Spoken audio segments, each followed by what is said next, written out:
So in your pelvis, in the pelvis, there's a center of the pelvis, the center, midway between your sacrum and your pubic bone. We could call that the pelvic center, midway between the sacrum and your pubic bone. Sometimes that's hard to get in touch with, like where is that in your body? Where's the midpoint between at the center of the pelvis? Where, so it's above the pelvic floor, above the pelvic floor. So you can use your pelvic floor and go above that as a way of landmark, but it's not the pelvic floor, that's the bottom. We're looking more higher up from the pelvic floor, up into the pelvis a little, okay? So we could call that the center, the pelvic center. And sometimes it's also useful because we tend to load the lumbar spine. Some of us have a lot of weight that comes through the lumbar, through the low back and sacrum. That can, for some of us, we have more of a lordotic curve, and so we can feel a lot of pressure into that area sometimes. So in some cases, I might say something about that. We'll see. But the other place to be aware of is, again, the crest of the pelvis, the crest of your pelvis, and that from there you have your, the layers of skin all the way through all your abdominal layer. So it's a thick crest. So sometimes, especially in a side opening pose, we're looking at how do we expand the space from the crest to the foot, the outer heel, and then at the crest above it, that space right in here. That connection up to the lower rib cage, which for some of us is a short distance. Others of us is a longer distance, depending on your waist. All right. Very good. Okay, good enough. So let's go ahead and take a comfortable seat. I'll make my comfortable seat close enough that you can hear me well. Oh, I have this little speaker. I'll hook this speaker up. I've determined that the speaker now has become a one-way speaker, sadly, instead of a two-way speaker. But sometimes I think it's still useful for you to be able to hear me better. All right. So I'm going to plug it in after, when we start teaching, I'll plug the speaker in. Okay. So, any questions before we start?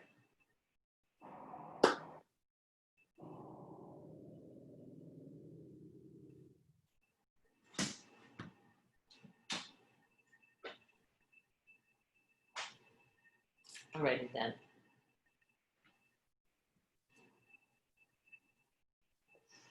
Well, then let's go ahead and take a comfortable seat. Sure. I'm going to go ahead and mute all of you right now, just in case someone comes in and joins. You should be muted upon entering while we're sitting at the beginning. Okay. All right. So let's go ahead and take a comfortable seat. You're welcome to close your eyes.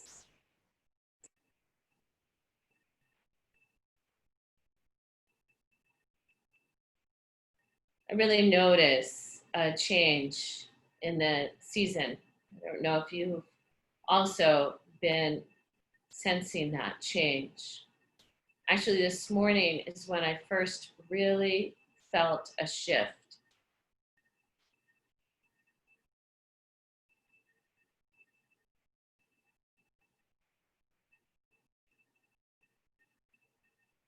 So as you take your seat, connect to your sit bones and the surface beneath them.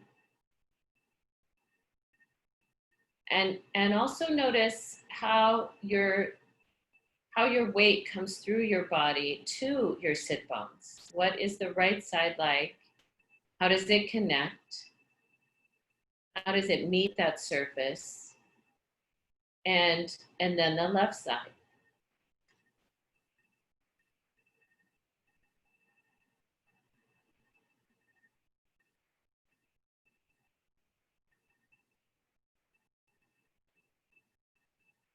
And then lengthening up through your spine.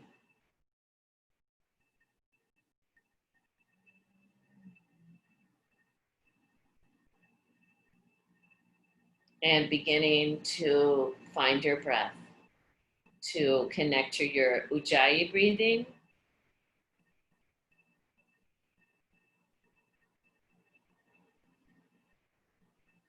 Balancing the inhale and the exhale.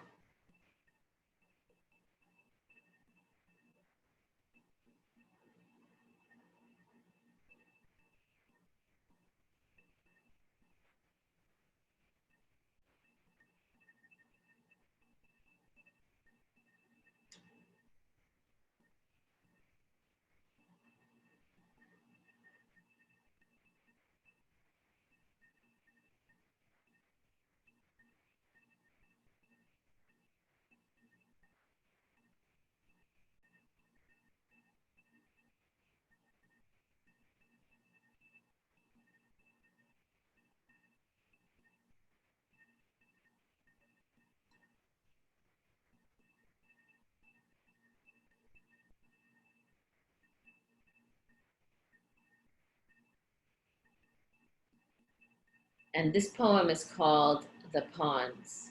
It's by Mary Oliver. Every year, the lilies are so perfect. I can hardly believe their lapped light crowding the black midsummer ponds. Nobody could count all of them. The muskrats swimming among the pads and the grasses can reach out their muscular arms and touch only so many. They are that rife and wild. But what in this world is perfect? I bend closer and see how this one is clearly lopsided, and that one wears an orange blight, and this one is a glossy cheek half nibbled away, and that one is a slumped purse full of its own unstoppable decay. Still, what I want in my life is to be willing to be dazzled, to cast aside the weight of facts, and maybe even to float a little above this difficult world. I want to believe I am looking into the white fire of a great mystery. I want to believe that the imperfections are nothing, that the light is everything, that it is more than the sum of each flawed blossom, rising and fading. And I do.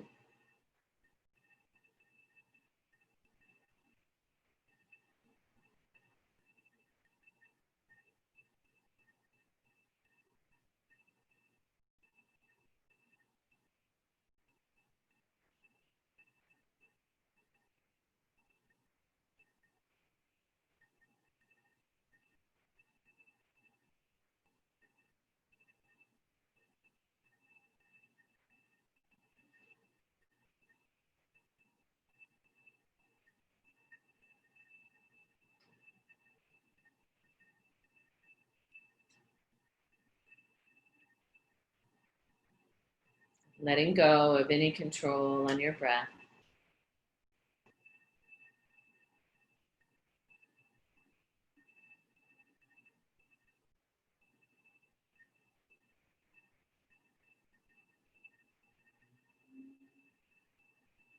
Bring your hands together in Anjali Mudra.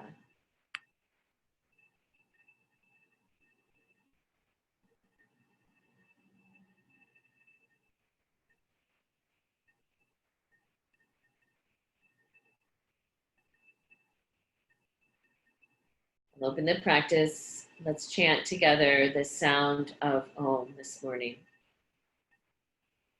Take a deep inhale.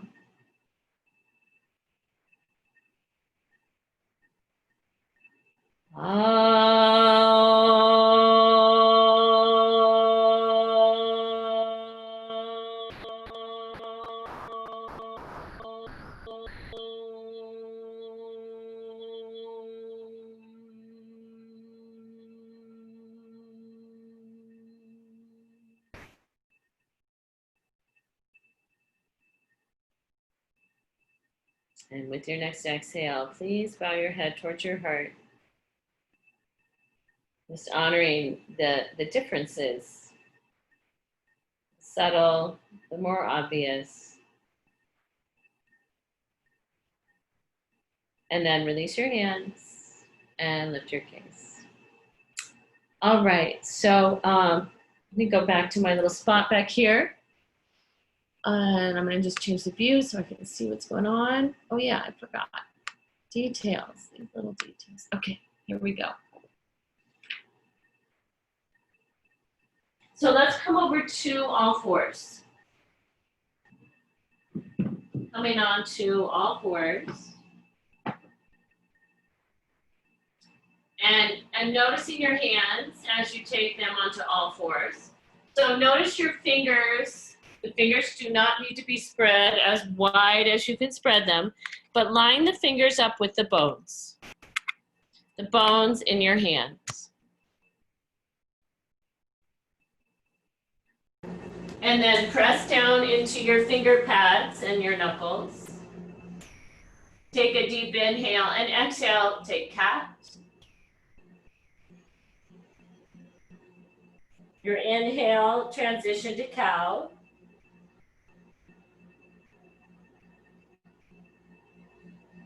And cat pose. Notice the weight in the hands as you make these transitions.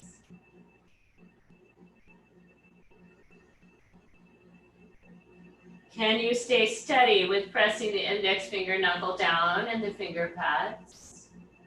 And then the next time you go cat. And the inhale, take it to table.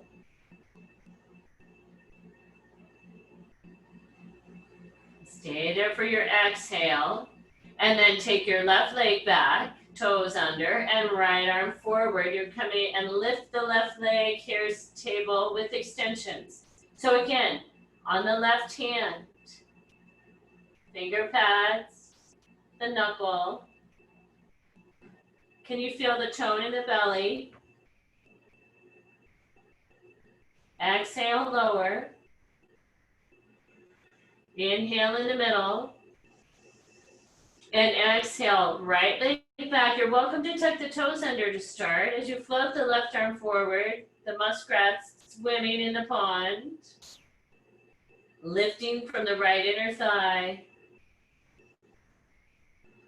How does the core of your body, how does the front of the spine support this movement, this steadiness? Even as you reach out the ball of the back foot and lengthen through the hand, reaching forward like the little muskrats swimming amongst the lilies, the lily pads. Exhale, lower. Walk your hands forward and take puppy. So again, you're still strongly reaching. Shoulder blades wrapping around the arms, the rib cage toward the upper arms.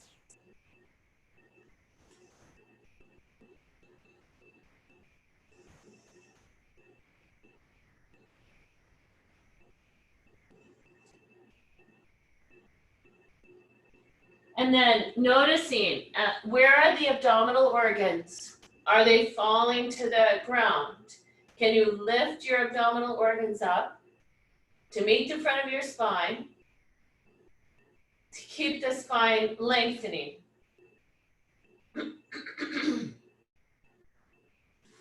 And then let's walk the hands back. And let's take a blanket to pad the knees. Bring your blocks forward. Step your left foot forward and go ahead and lift up the back leg, the right inner thigh. Drop back into the breath.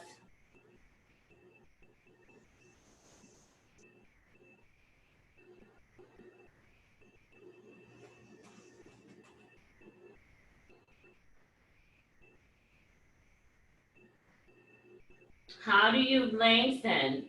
If you were to put your attention into that pelvic center I mentioned before, if you were to reach all the way back, the right inner thigh, and then with your next exhale, let's drop the right knee to the blanket. So now the left knee is coming a little forward of the left ankle.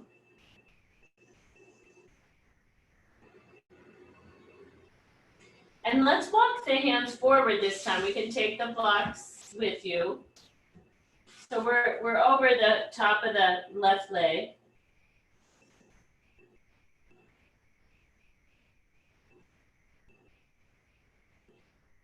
And still I'm releasing through the right thigh. But I can still drop into either, you could either think of it as like, where is the center of the pelvis? Notice if all the center of the pelvis is dropping all the way forward, can you just draw it back a little bit?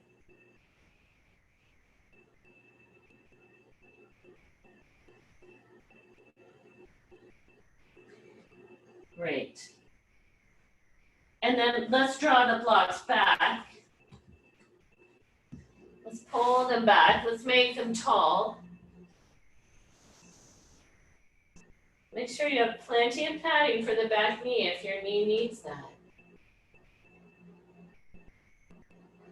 And still, I'm paying attention to, even as I open the front of the right thigh, I'm not going to hang on the joint, the ligament at the front of the right hip pelvis. So where is that? How do I not overcorrect? How do I open at the front of my thigh, the front of my right hip? And still, oftentimes I'll say between the right pubic bone and the inside of the right hip joint. So that can really be a helpful cue if you can connect to that.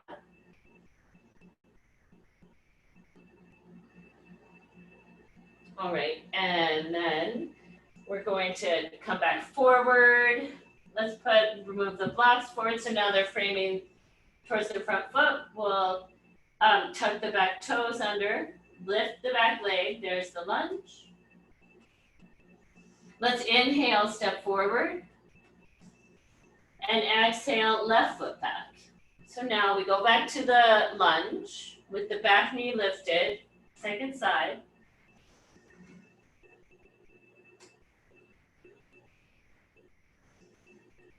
And what's the quality that you reach into the back leg? So from the center of the pelvis, how do you reach? How do you find the left inner thigh? How do you lengthen all the way back the left leg? What happens to the weight in the front heel? Then we're going to exhale. We're going to let the left knee come down to the support. Relax the top of the left foot if that's comfortable for you. And then slide your blocks forward.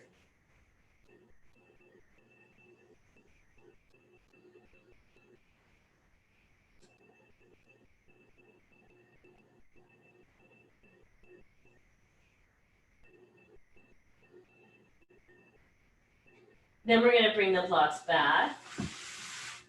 We'll make them taller, pull them back. And then here, as you open the front of the left thigh, middle quad lengthening towards your lower quad, right above your knee. So you know, the right knee may be still coming forward. And then how do I do this without completely hanging on the ligaments of the front left hip pelvis? I'll come over and look if I can see you. I'll give you some idea. Can you find a little tone right between the pubic bone on the right and the right inner thigh?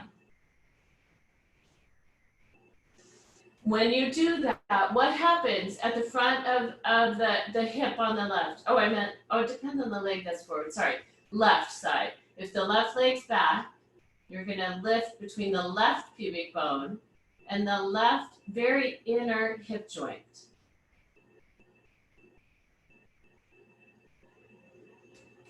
This is on the leg that's back. Yeah. Great, that looks, yeah, beautiful. Good. All right, and then let's lift the back knee up. So we're coming back into a lunge. You want to shift the blocks forward, pick up the back knee. And then we're going to inhale, step forward. Exhale, fold forward. And use blocks, that's totally fine. Hands can be on blocks.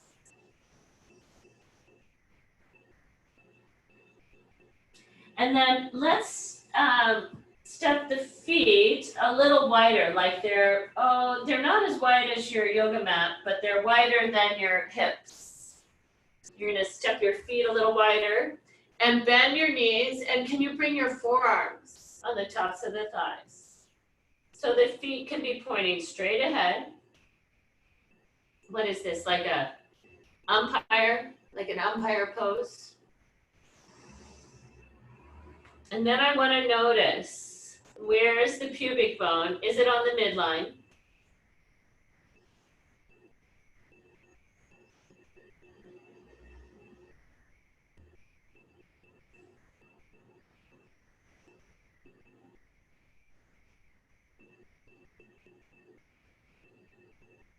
And also, can I notice the front of my sacrum?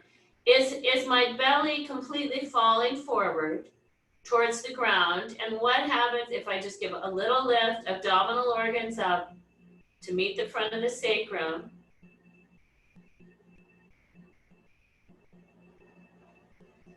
All right, great. And then we'll go ahead and come all the way up to standing. I'm gonna move blanket out of the way. I've got my blocks. Let's step the feet wide apart and turn the right foot out and your left foot heel goes back. Then you're gonna want 1 or 2 blocks at that right outer shin. 1 or 2, depending on the ability to keep the spine long as we go towards Parsvakonasana, side ankle. So when you're ready, let's inhale the arms out. And exhale, side ankle pose.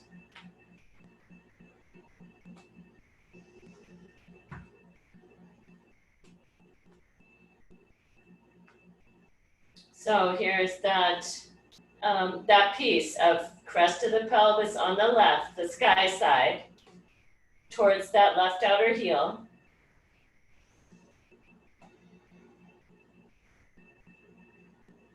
And then can you get into that space right above the crest as it lengthens up towards the ribs?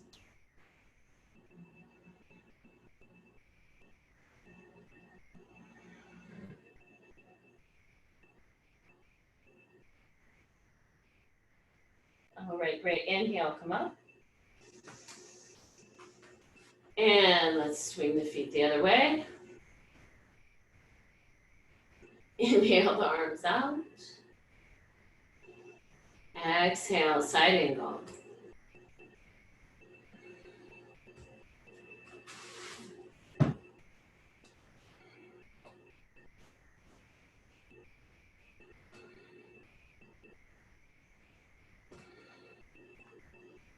So deep breathing. So the breath coming in, Ujjayi breathing, that balanced inhale and exhale. Are you reaching from the crest of the pelvis on the right, on that back leg? Are you reaching all the way to the right heel? And then from the crest of the pelvis, can you get right into that space? Can you open it all the way towards those lower ribs?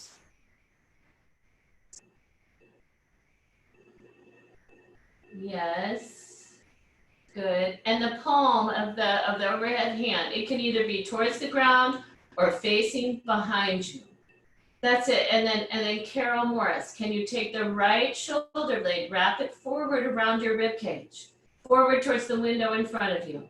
Yeah, keep going, keep going, keep going. Yeah, now wrap that all the way around by your right ear. Go, there you go.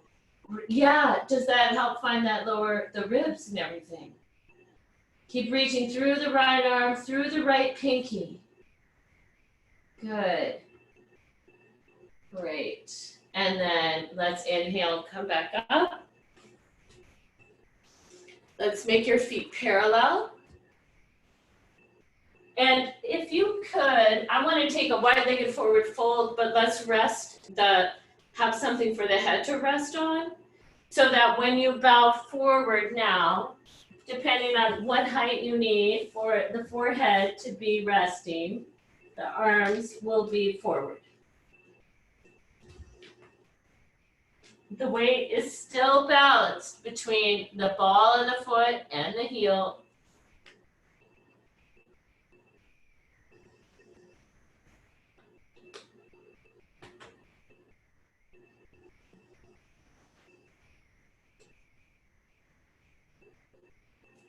What happens when you actively reach from the lower inner thigh, the adductors right above the knees? What happens when you actively reach from there into your feet? What happens to the space in the pelvis, at the front of the pelvis?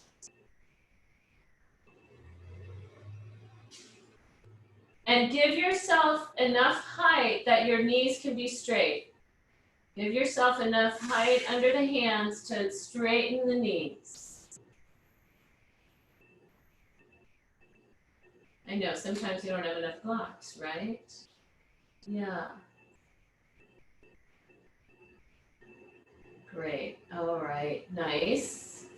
And then shift the hands back toward your hips. Oh, actually, I changed my mind. Rather than shifting the hands toward the hips, put the hands back down and go ahead and you shift the weight toward the hands and just bring the feet together and come down onto your knees. All right, so now you're back to the ground and we're gonna take 2 blocks end to end because we wanna open the upper back. And so we're gonna need 2 blocks, a blanket over that. And if you have another block, you could use that that'll be under your pelvis in a moment. But if you don't, you're gonna take another blanket or a pillow or something like that. Because I know I can always fold it and make it, higher. And here's what I'm gonna do with that. I'm gonna have that support off to one side ready for me to use. And then when I come over my blocks here, I'm gonna have, it's not just the tip of my shoulder blades. I've got my shoulder blades a little higher up because I'm gonna come up and over. So I've got this blanket. I'm gonna shift it underneath my pelvis. So now I've got a little height under my pelvis, like the height of a block on the lowest setting. Hands behind my head, because I want to really find some space that's going to allow me to go even more up and over. You can have hands behind the head the whole time.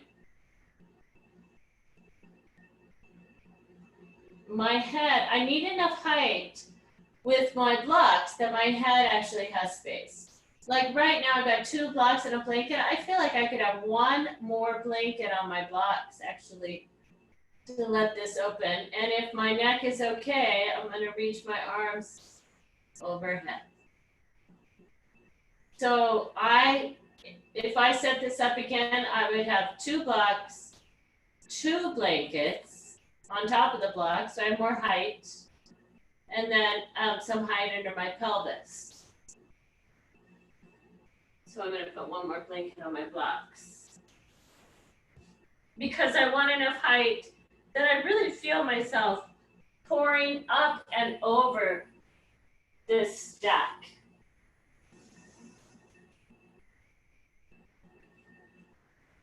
That feels better for me. Now, some of you have different issues with the neck, so you want to protect those. You can keep the hands behind the head. And here, once you're there, with either your hands behind your head or the arms reaching overhead, either way, I'm gonna just ask you to come into the side ribs. You might, and Bromley, come a little more over your blocks. Shift more of your shoulder blades over the blocks. There you go. And I'm assuming the feet are on the ground and there's something under the pelvis. Good. And if you have, no matter if you have the arms behind the head or the arms overhead, if the arms are behind the head, bring the elbows toward each other. And then can you lengthen through your side body? Lengthen through the side body. What happens when you lengthen through the side ribs as you reach overhead? Yeah. Great. Good. That's it, Anne. So what I love seeing, Anne, that lift at the front of the heart, like it's pouring in towards your throat. There's length through the side ribs that come up through the the upper arms and the elbows. That's it.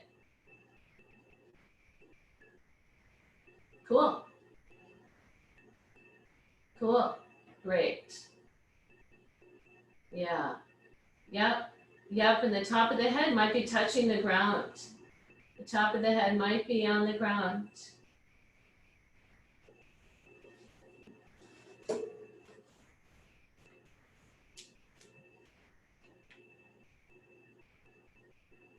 All right. And then you're going to, everybody takes their hands behind their head, lifts the head up, and you can just start to sit up. There you go. Then you're going to move all your stuff out of the way. If you need more padding, you can always take a blanket. We're going to lie on one side. So you could take, if you need padding, then open up one of your blankets part way. Let's lie down on your left side for Anatasana. So now you're going to take, and if you have short hamstrings, you might want to know where your strap is. So if you need a strap, you're going to take this strap and make a loop in it. It doesn't have to be a huge loop. It's just big enough to grab onto your foot. Then you're going to lie on your left side. Take the left arms out there. Take the back of your left hand to cup the back of your head. Left leg long on the ground. So when I cup the back of the head, it's actually lengthening the back of the neck here. Then you're going to bring your right leg up and either take the strap over the right foot or grab onto the big toe, whichever your body says, because you're going to straighten that right leg. Left leg, you need to have tone at the inner thigh. Okay, so here then, lengthen through the back body. Lengthen all the way through the back, like you could reach and feel that the back of the pelvis on the right is wrapping toward the sit bone.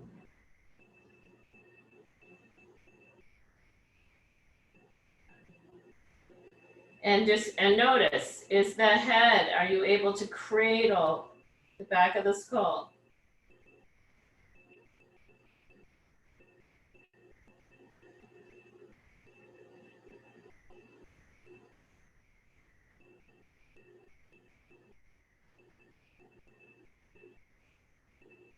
Can you keep the back of the pelvis becoming longer? And then we'll release that side. And we'll take the second side. This is Anatasana, the serpent. So when you lie down now on your right side, and you take the right hand to cup behind the back of the head, bring the left knee in. If you need a strap, you put it around the left foot, and then just grab onto the strap as you lengthen that leg up. So there's a little core work here, so you're gonna wanna tone the right inner thigh.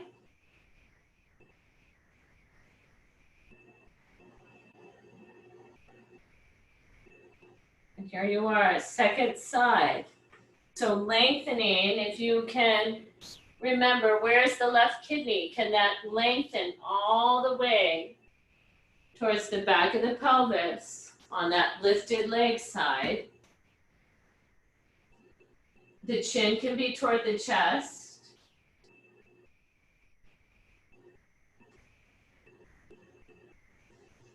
Good. Yeah. So, and if you'll note, if you can lengthen through the back of the pelvis on that lifted leg, all the way to your sit bone, so you can you feel the back of that glute get long? Can you feel the back body get longer? Are you still cradling the head so the chin is towards the throat?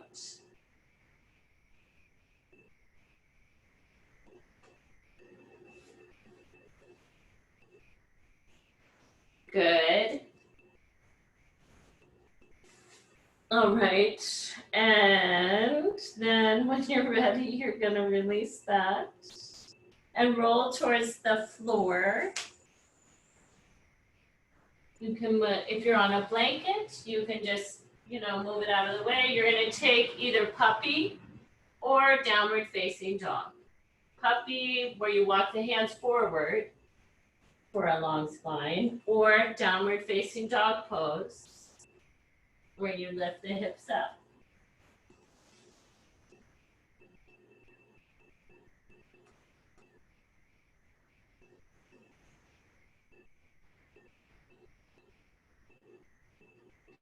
Let's inhale, come forward to plank pose.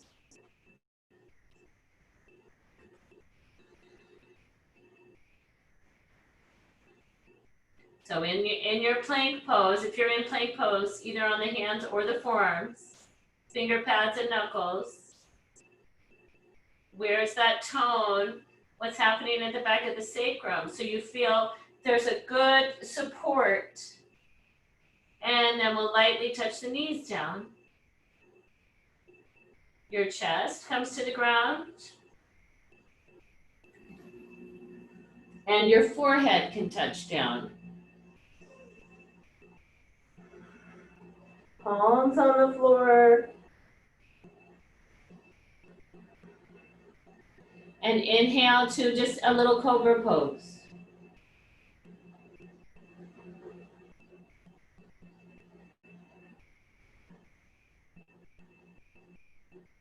Exhale, lower. Two more little baby cobra poses, two more. Inhale, cobra.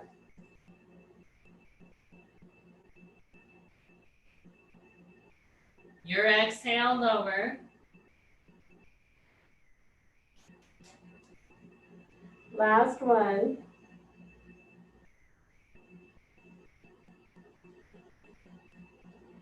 Exhale, lower. And then slide the hands forward. Stack the right hand on the left. Rest your forehead on the back of the hands. And take 6 deep breaths.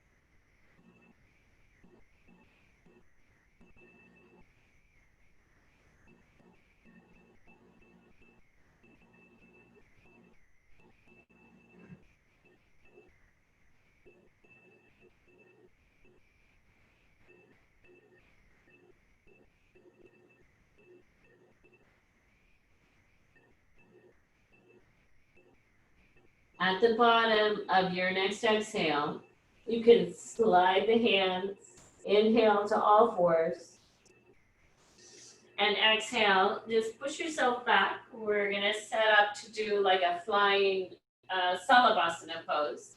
So that little stack you had before with the 2 blocks end to end, you want that again.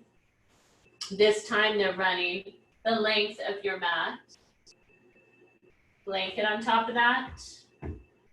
I sometimes like 2 blankets, more padding. And then we're gonna come lie over the top of this.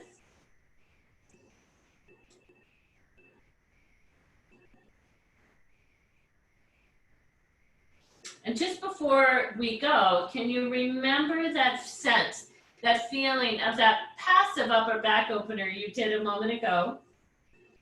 So here you've got the hands lightly on the ground, the toes can be touching. And then with the next inhale, start to lift at the top of the breastbone.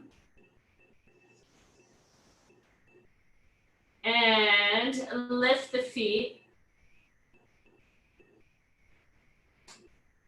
And take the arms back, palms facing the midline.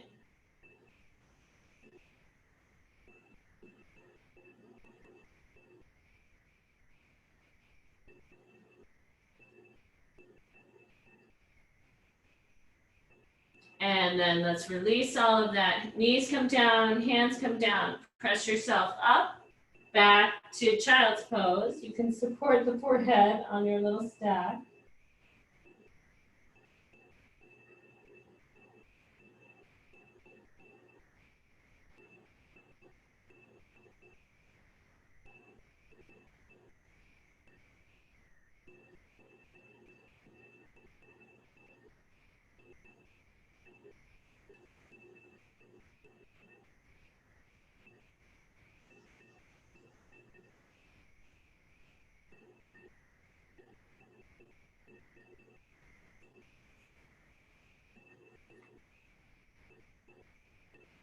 And then you'll walk the hands back. And let's take the blankets off of your blocks. And let's take hands to your blocks. Tuck your toes under. And we'll come up to Uttanasana. Forward fold.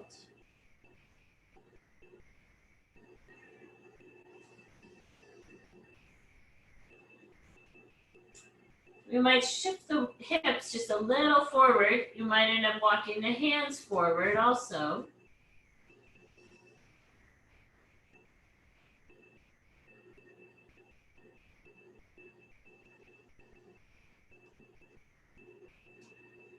And then we're going to shift the hands to the hips. So the hips go back, hands find the hips, come up to standing. Bring the hands Anjali Mudra. And then relax both arms. All right, Vrikshasana, tree pose.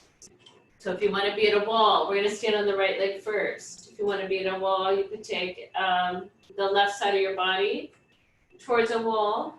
And you can have your either left hand at the wall, or I like to be, if I'm gonna be at the wall, I like to bring usually the left knee to the wall. That way I can lengthen through the side body. If you wanna be at a wall, feel free to do that. Wherever you've chosen, let's shift the weight to the right. We've worked on this so much about that connection between the right outer hip and the right inner thigh. Left foot to either inner calf, bridge the knee, or the inner thigh. Let's reach the arms either Anjali Mudra or overhead. Can you lengthen through the sides? Whoa, that really can get the balance point. Lengthen up through the sides.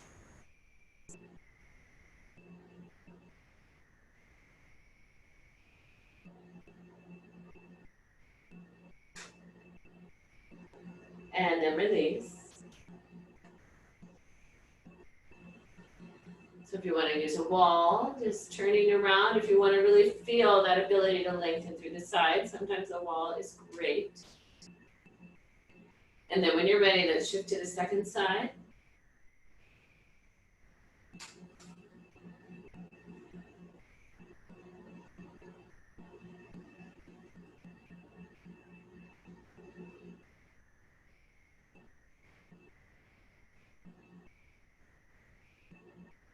Reach through the sides, reach through the fingers.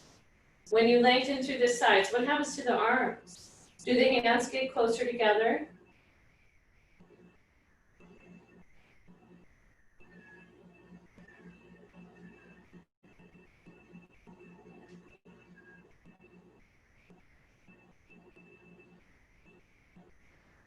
And then release.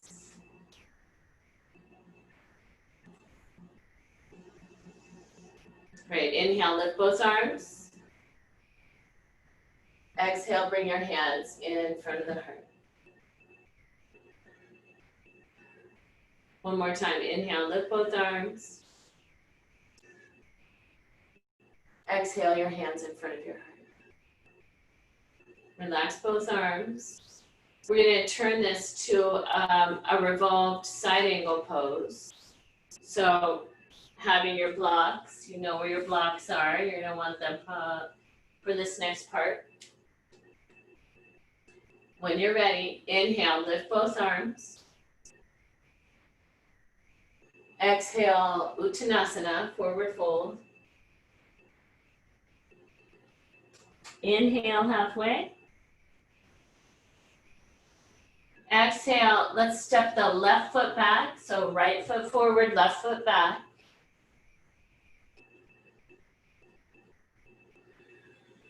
And if you bring your left block closer to the right big toe, so your left hand can rest there.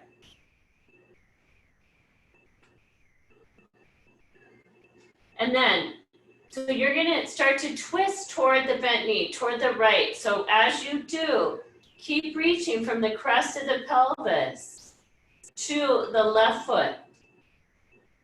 You can take right hand up on your hip, crest of the left, on the left side, all the way from the crest to the left foot. So you can keep the left hand on the block, or some of you might take the left outer elbow to the outer right knee. You can match the hands, or else you've got left hand on the block and right hand on the hip. So I'm still reaching from the left crest to the left heel, and from the crest to the lower ribs on the left.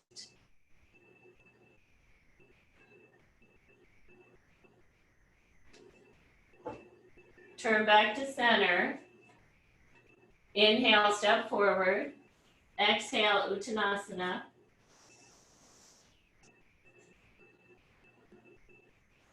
Inhale, halfway.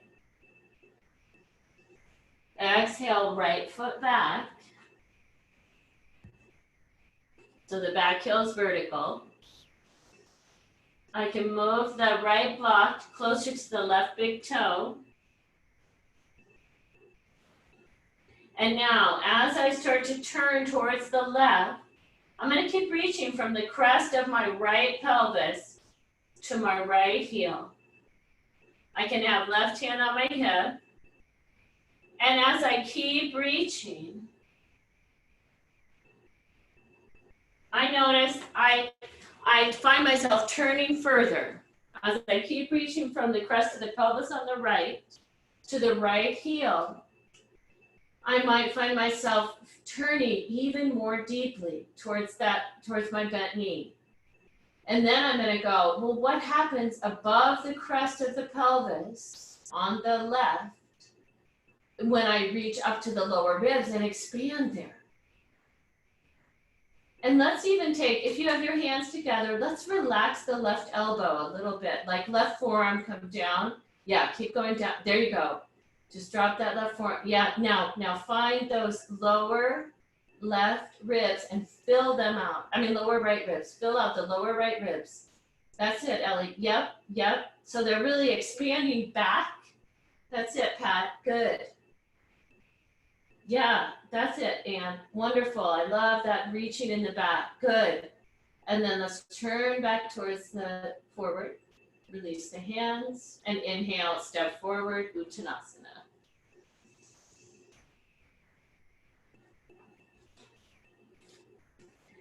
In your Uttanasana, let's inhale halfway. And exhale, fold. Releasing the neck, letting go of any holding at the back of the neck, between the base of the skull and C7. Let go of holding there.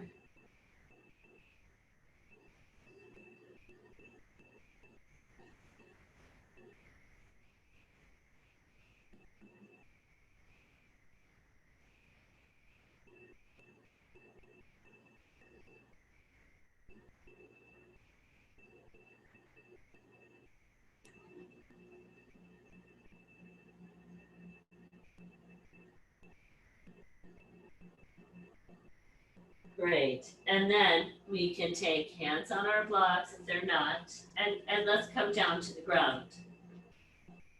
And take child's pose.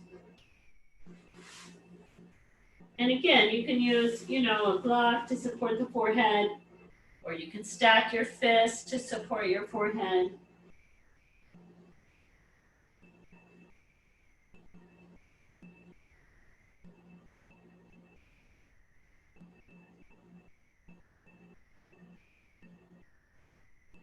And then we'll walk ourselves back up. All right. I want to do one more supported back bend, a supported back bend. And the way I'm going to do this, because we don't have, we're not using chairs to do it, is I'm going to take those two blocks again that are end to end. I'm going to take a blanket over the top of those, like we did with Salabhasana. Another blanket over that.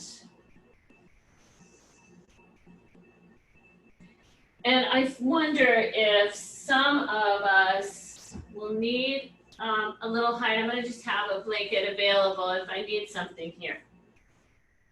So now I'm going to be at the very, very edge of this arrangement. If I had a bolster, I could use a bolster on top of two blocks.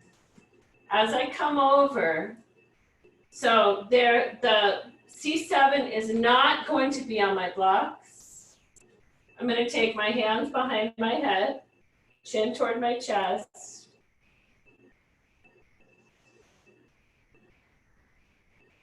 And once again, I'm keeping my hands behind my head. Oh, I could have more height again. I'm really cutting myself short, but I need more height. That's why the bolster can be great. I'm going to put 3 blankets up here. I'm at the very, very edge. My pelvis My shoulder blades are not supported here. They're just barely on the edge. I feel the block right under the lower edge of my shoulder blade.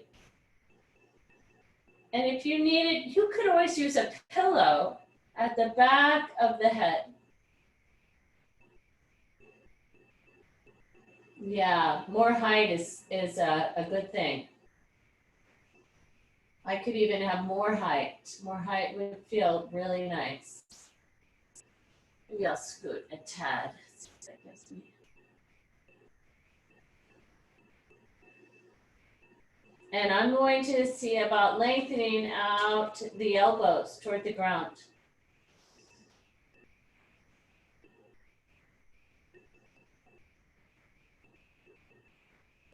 Lengthening through the sides.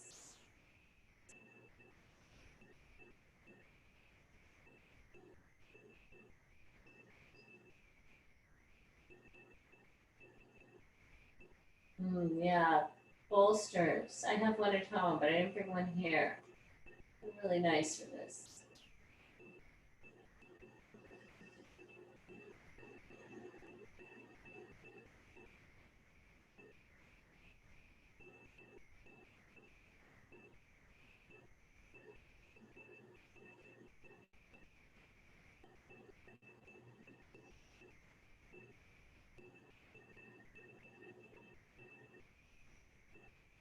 And then I'm going to take my hands behind my head again, lift up. There's some abdominal work to come to sitting.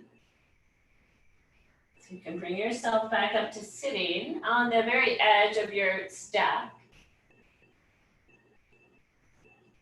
My glasses. Okay, you're on the very edge of your stack. And then let's take your left foot, you're going to bring it under you so that the left heel is close to your right outer hip. And the right foot is coming across to the outside of the left leg. And you're going to twist toward your right. Turning to the right.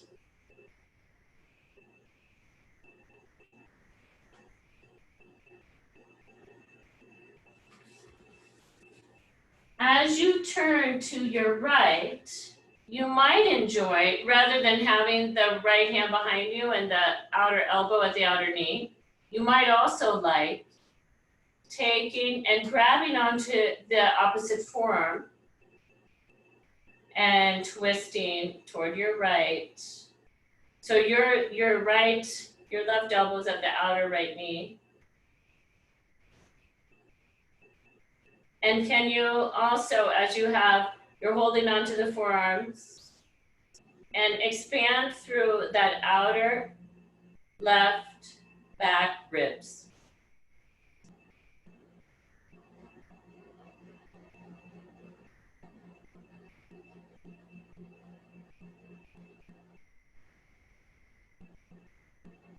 All right, and then let's release that. Second side.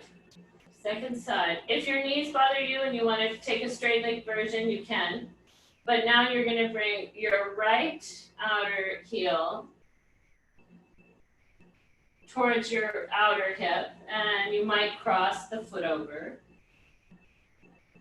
And then you start to twist towards the upper knee.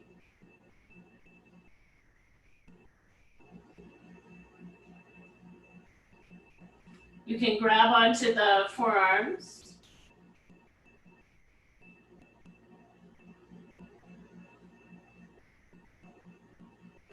And as you do, can you expand through the outer ribs, those back outer ribs?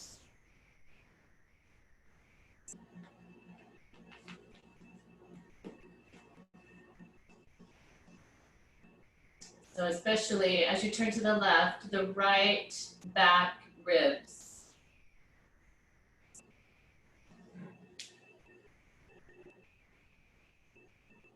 Yeah. That's it. That's it. You could even imagine, Pat, like at the right back ribs. So you're okay lowering forward a little to expand those back right ribs. Yeah, so as you twist, you kind of open the back ribs up.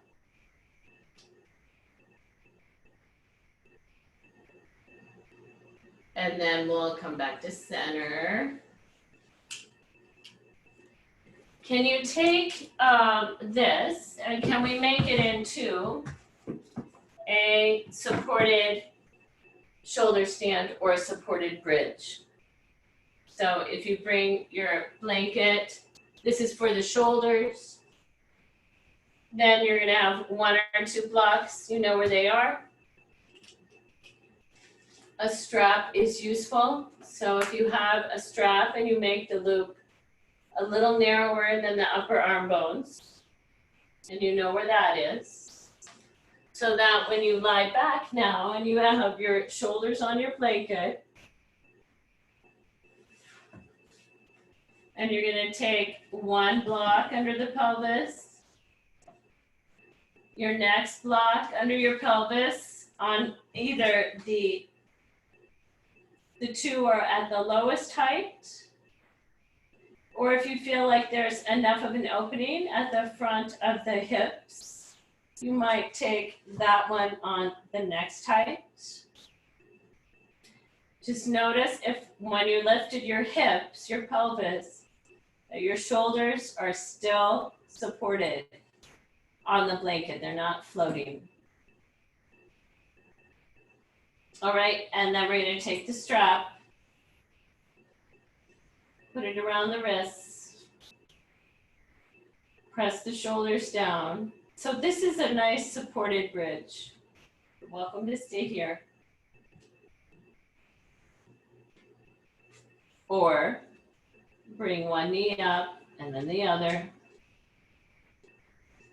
and the legs up.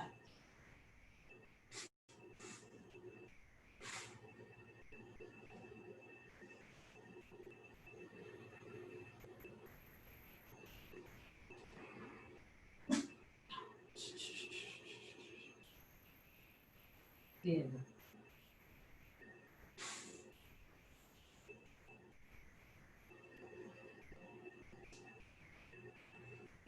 Are you still finding that lift at the top of the breastbone?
When you're ready, you're welcome to bend the knees if you've got the legs up.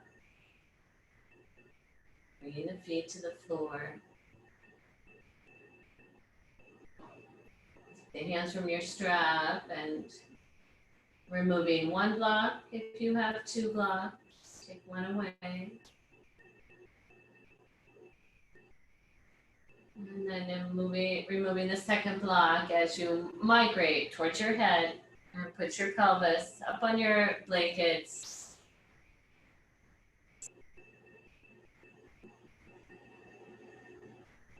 And resting.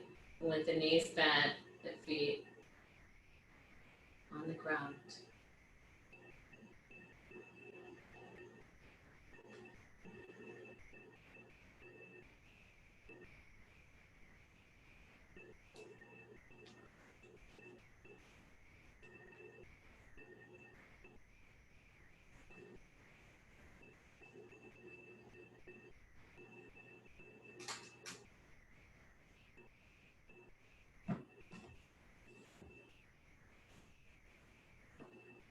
And then rolling over to one side and using your arms to come back up to sitting. You'll be sitting up on your blanket. We'll take right leg straight, bend your left knee. And we're going to take this to Marichyasana 3, so twisting. So as you twist the torso toward the bent knee, toward the left, let's bring the gaze back to look towards the right big toe. This just is giving the spine more rotation.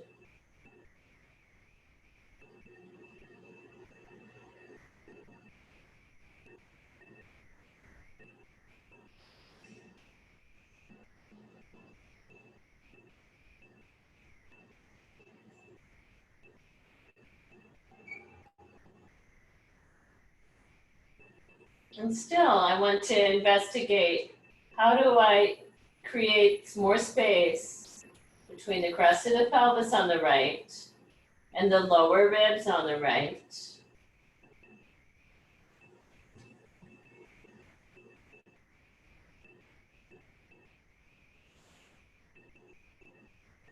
And then we'll release that. Let's switch sides. Right foot on the ground, left leg straight, right hand behind you. Twisting to your right.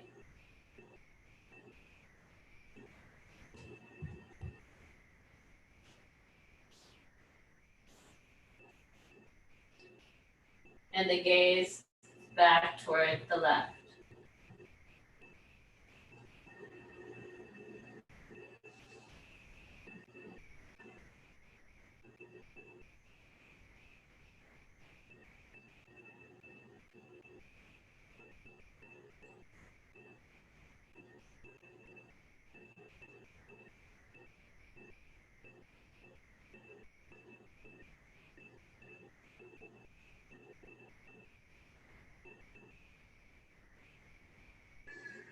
How do I make space at that left side? So between the crest to the lower left back ribs.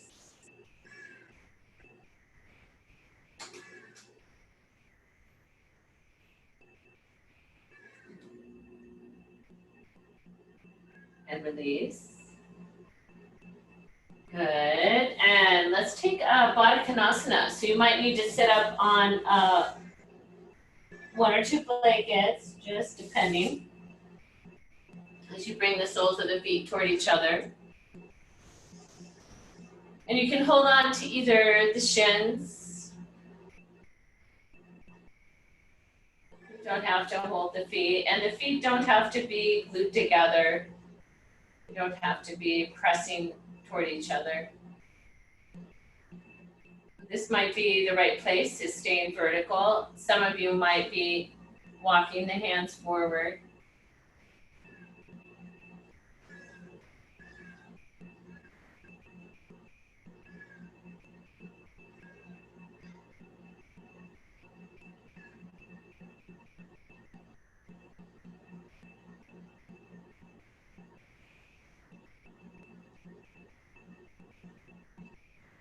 Then we'll walk back, take the hands under the knees, lift them up, both legs straight, give the knees a bit of a massage.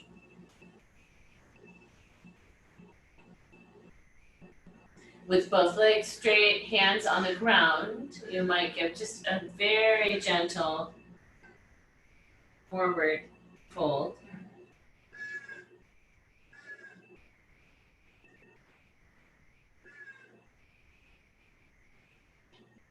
And then we're going to come off of that support, and we're going to take our Shavasana, get ready for Shavasana so that we can come into a little pranayama.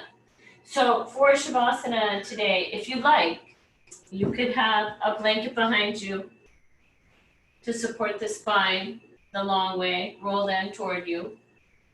One across like the letter T to support the back of the head. And blocks to go under the outer knees.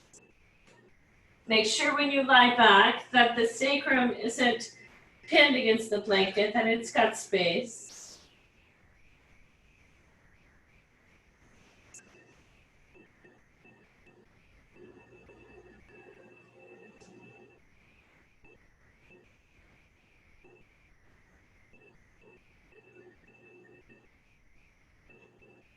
And if this isn't a comfortable, supported place for you, please take a pose that is comfortable for you, that feels supported and open and restful.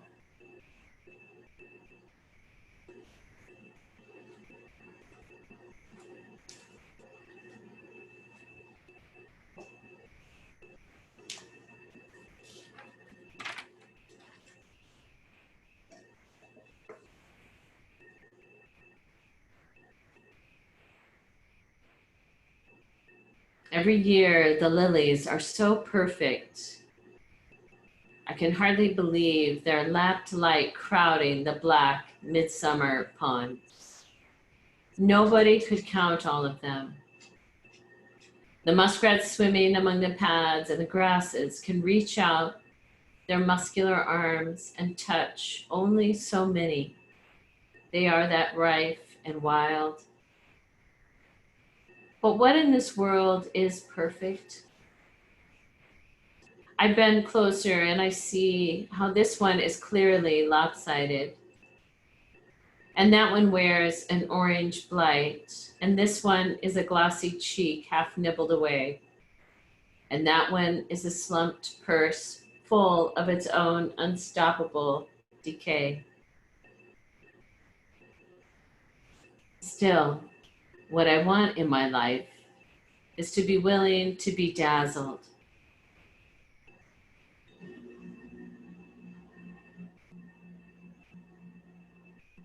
To cast aside the weight of facts and maybe even to float a little above this difficult world. I want to believe I am looking into the white fire of a great mystery. I want to believe that the imperfections are nothing, that the light is everything, and that it is more than the sum of each flawed blossom rising and fading. And I do.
Allow your breath to deepen.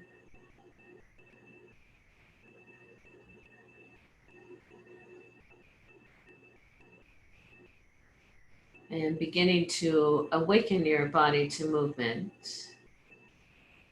you can make a mindful transition over to one side.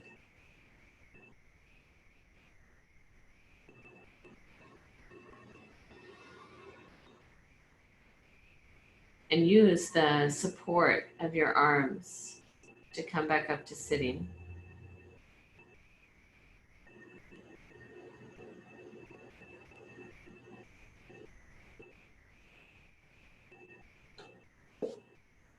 And I want to give us the option of practicing sit-to-lean for the end of our practice this morning. So in this breath practice, if you're able to, if you have the genetic inheritance of rolling the tongue, then you'll roll the tongue. And if you don't, then you'll just take the tongue behind the upper teeth gently, and you'll pull the area in alongside the teeth. That's more of a, or in through the rolled tongue. So whichever method, so the breath is going to go in through the mouth, cooling. Notice the pause at the top. Exhale, back out through the nose. All right. So when you're ready, you can begin.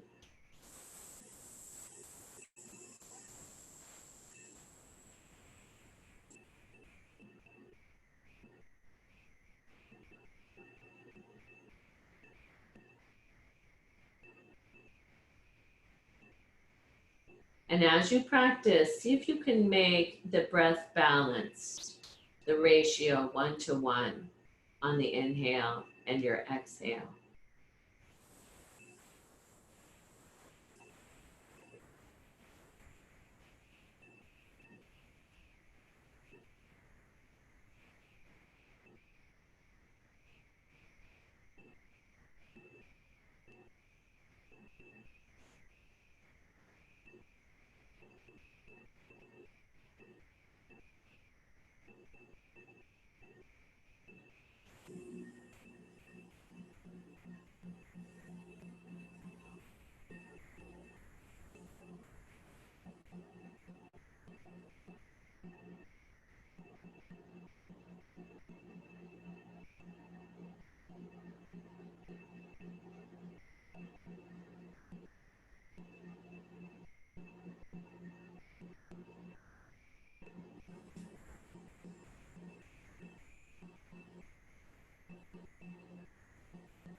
At the bottom of your next exhale, you can let go of any control on your breath.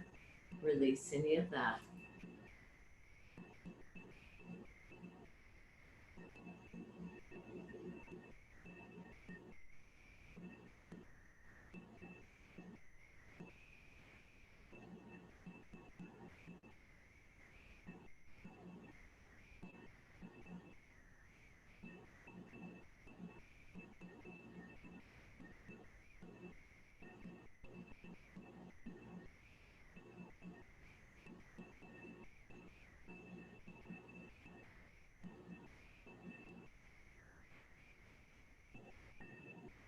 Bring your hands in Anjali Mudra.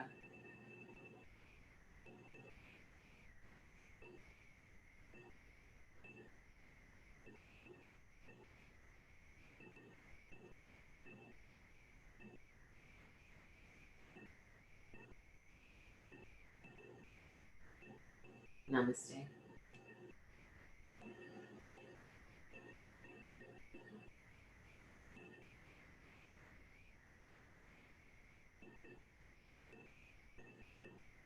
Thank you, everyone. If you have any questions about the